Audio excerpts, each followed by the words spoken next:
Hello students, 2 ही दिन बचे हैं आपके जेईई एडवांस में। क्या करना है क्या नहीं करना है डिस्कशन जरूर हो जाना चाहिए। पता होना चाहिए कि इंडिया का ही नहीं वर्ल्ड का टफेस्ट एग्जाम है ये। 10 से 12 लाख एस्पिरेंट्स बैठते हैं इसमें, लेकिन केवल 6 से 8 हजार को ही 6 से 8 हजार स्टूडेंट्स को ही अच्छा आईआईटी मिलता है। बहुत ज्यादा परेशान नहीं होना है, मैं इस बात को बार बार बोलूंगा। पैनिक नहीं होना है। आपको वहां पर अगर आपके 40% भी अगर आप स्कोर कर लेते हैं तो भी आपको आईआईटी मिल जाता है। और अगर आप 50 to 60% अगर आप स्कोर कर लेते हैं तो आपको एक अच्छा आईआईटी मिलता है। इसमें एक बात को ध्यान रखिएगा, जैसे कि मैं बार बार कह रहा हूं कि टेंशन में ना रहिएगा। टेंशन में ना रहिएगा, वहां पे आपको कोई सारे क्वेश्चंस अटेम्प्ट नहीं करने हैं। आपको सारे क्वेश्चंस अटेम्प्ट नहीं करने हैं, लेकिन सारे सेक्शंस के क्वेश्चंस आपको जरूर अटेम्प्ट करने हैं। मतलब कहने का सारे सेक्शंस आपके जरूर कवर होने चाहिए। मेरिट उसी बेसिस पे ही बनती है, बात को ध्यान रखिएगा। और रिलैक्स दीजिएगा, अपने माइंड को रिलैक्स दीजिएगा। इन 2 दिनों में साउंड स्लीप लीजिए 7 to 8 आवर्स की। 7 to 8 आवर्स की आपकी साउंड स्लीप होनी चाहिए।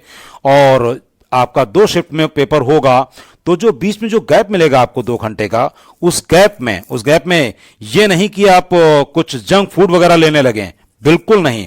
कुछ एनर्जी बूस्टर्स रखिएगा अपने बैग में। चॉकलेट रख लीजिएगा, जूस रख लीजिए, एप्पल रख लीजिए, ऐसी बहुत सारी चीजें हैं वो रख लीजिएगा। जंक फूड प्लीज उसको अब आप बिल्कुल अभी ना लीजिए। एक बार एडवांस हो जाने दीजिए, फिर आप जाके मतलब जंक फूड खाइएगा। और इस बीच अगर कुछ रिवाइज भी करना है, कुछ पढ़ना है, तो केवल रिवीजन पे ही बस ध्यान दीजिएगा। कोई भी नया टॉपिक भूल से भी छेड़ मत दीजिएगा, परेशानी में आ सकते हैं। बिल्कुल भी नहीं।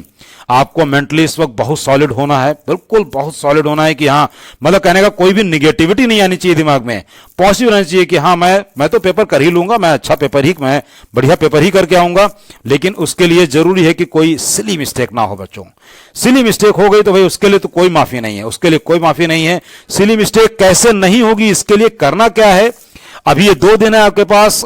2 दिन का मतलब आप 2 पेपर 2019 और 2018 के 2 पेपर आप बिल्कुल यानी कि 6 आवर्स पर डे एग्जैक्टली उसी एग्जामिनेशन मोड पर दीजिए जैसे कि वहां पर होगा। बी ऑनेस्ट टू योरसेल्फ, बिल्कुल ईमानदारी से दीजिए, बिल्कुल ईमानदारी से दीजिए। देखिए, अगर स्वर्ग की इच्छा करनी है तो मरना तो आप ही को पड़ेगा, इस बात को दिमाग में रख लीजिए। और मैं कहूंगा कि आपने अलग अलग नोट्स देखे होंगे, अलग बुक से करा होगा, आपके पास अलग अलग आपने बहुत जगहों से आपने पढ़ाई करी होगी। आपके लिए वहां पर मतलब 54 से 54 को हो सकते हैं या फिर 60 क्वेश्चन हो सकते हैं, कुछ भी कह नहीं सकते हैं। जेईई वालों का पैटर्न हमेशा बदलता रहता है। वैसे पैटर्न के बारे में मैं इससे पहले डिस्कस कर चुका हूं। पैटर्न के बारे में पहले बोल दूं कि ओनली 1 इज करेक्ट, ये पहले देखना है। इंटीजर टाइप देखना है। पैसेज का अगर कहीं आ गया, पैसेज का लास्ट ईयर तो नहीं था, पैसेज का अगर आ गया तो वो क्वेश्चंस इजी होते हैं, सबसे ज्यादा जो आपको घुमाने वाले होते हैं वो होते हैं मोर देन को सबसे बाद में करिएगा। कई ऐसे क्वेश्चंस होंगे जो बहुत आपको लालच देंगे और उसमें आपका बहुत समय जा सकता है।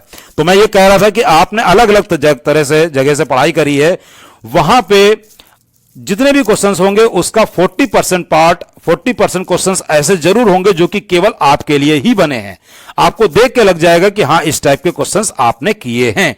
तुरंत फोड़ दीजिएगा उन क्वेश्चंस को, तुरंत उनको लगाइएगा। और इस बात को दिमाग में रखिएगा कि इन 2 दिनों में जो थ्योरी पार्ट है, जैसे कि इनऑर्गेनिक हो गया या फिजिक्स में मॉडर्न फिजिक्स हो गया, और भी बहुत सारे चीजें हैं, बहुत सारे चैप्टर्स हैं, वो आप एनसीईआरटी से अभी आप देख लीजिए। क्योंकि एनसीईआरटी को जेईई वाले बहुत बढ़िया से फॉलो करते हैं, डायरेक्ट क्वेश्चन भी आ सकते हैं। तो एनसीईआरटी को फॉलो कर लीजिएगा।